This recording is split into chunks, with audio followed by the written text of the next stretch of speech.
Hi అండి. ఇవాళ మామిడికాయ జ్యూస్. మామిడికాయ ఇదిగోండి ఇలా తోలు తీసి పెట్టుకున్నాక ఇందులో కొన్ని నీళ్లు పోసుకొని ఉడకబెట్టుకుందాము కొంచెం మెత్తబడే వరకు. కచ్చా మ్యాంగో జ్యూస్ అండి ఇది. మీరు కూడా చూడండి ఒకసారి. ఇదిగోండి ఉడకపెట్టి పెట్టుకున్నాం కదా. ఇది కాయ మరీ పుల్లగా ఉండదు, అలా అని తీయగా ఉండదండి. దీనిలోకి ఇందులో కొద్దిగా పంచదార, మళ్ళీ ఇందులోనేమో కొంచెం ఒక 4 రెప్పలు పుదీనా వేసాను టేస్ట్ కోసము. ఇప్పుడు ఇదంతా ఒకసారి మనము మిక్సీ వేసుకుందామండి.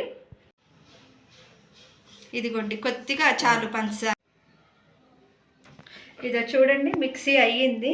ఇప్పుడు దీనిలోకి మనము సరిపడా నీళ్లు పోసుకుందాము. మరీ చిక్కగా కాకుండా మరీ పలుచగా కాకుండా. ఇదిగోండి చూసారా, ఇట్లా ఉంటే చాలు. మనకు కొంచెం పలుచగా కావాలనుకుంటే పలుచగా చేసుకోవచ్చు. ఎప్పుడన్నా పచ్చి మామిడికాయలు ఉంటే మీరు కూడా ఇలా ట్రై చేసి చూడండి. Please like, share and subscribe.